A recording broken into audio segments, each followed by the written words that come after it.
What's up lads, it's Ciro, and today we're going to be taking a little history class. Now for this, we'll need to visit one of my favourite installations in the franchise, and that is the wonderful Monster Hunter Frontier. Frontier, an Eastern Monster Hunter MMO available to play in Japan and Taiwan, currently set to close at the end of the year unfortunately. It's a continuation of the second generation game Monster Hunter DOS, with tons of unique monsters, weapons, concepts and some absolutely exhilarating fights. It really is its own beautiful beast. Sadly, it's been received less than favourably by the majority of the Western community, with many people citing the language barrier, flashy fights, and difficult nature of some monsters as just one of the reasons it's not worthwhile to them. However, what if you learnt that a lot of mechanics and concepts that are celebrated in the Western games actually first generated in Frontier? Well, that's why we're here, starting with the armour skills. For this, we will be examining which skills appeared in Frontier first, and comparing them to their main series counterparts. See if you can guess which skill is which.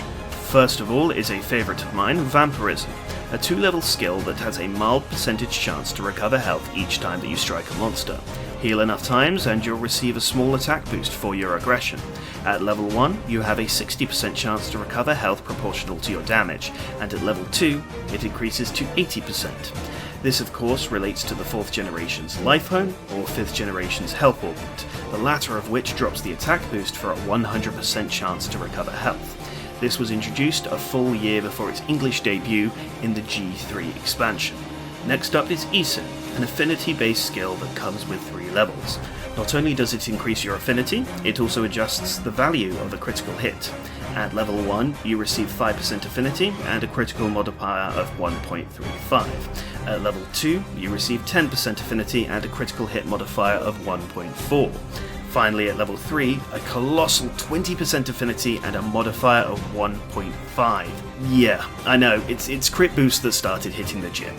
The Western version is comparable to Eason 2, minus the extra affinity. This skill first graced the hunting world a full 3 years before making its way onto Generations, one of the largest migration periods from Mesopotamia and Frontier to the New World, being introduced in the G1 expansion. Our third skill is Stylish Assault, an evasion-based skill. Simply put, evading through monster attacks grants a massive increase of 100 true raw for a set amount of time.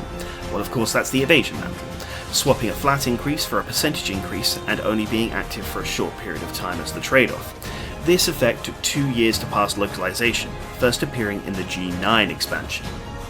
A mild comparison here, Drug Knowledge, a skill that primarily causes status damage to activate on each hit. It has its parallels to the 5th gen Apothecary Mantle, which has a similar effect. I mean, really not a lot to say about this one. Drug Knowledge was introduced in the G8 update 2.5 years before it made its way into World. Our 5th skill is Obscurity. It's very similar to Stylish Assault, however Obscurity increases your attack each time you successfully guard, and with a vast majority of weapons in Frontier obtaining guard points, this is incredibly powerful. Not only that, the power increase can stack, lending up to 300 true raw at the maximum on certain weapons. This is our latest tool for the 5th gen crowd, Offensive Guard.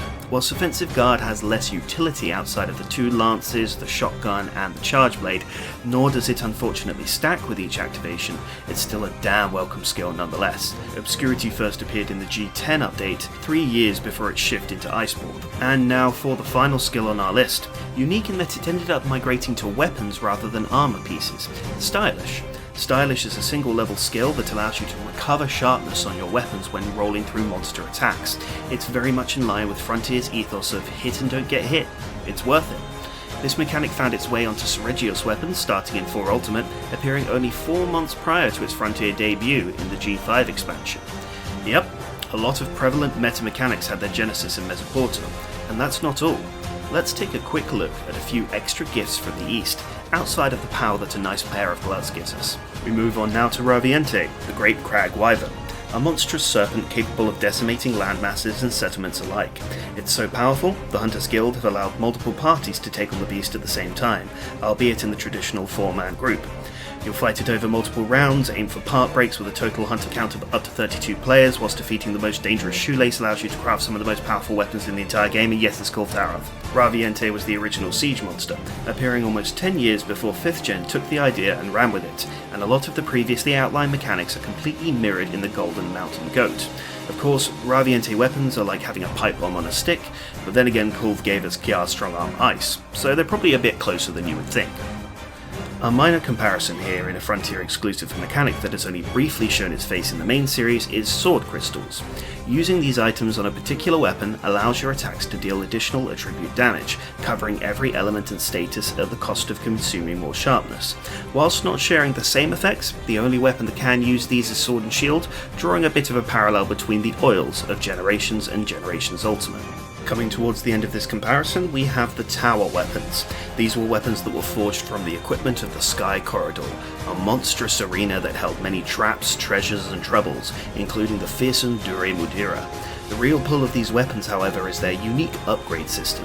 Utilizing a point system rather than parts, these were truly customizable, allowing you to add any element and status combination that you desired, including varying sharpness, raw and affinity levels.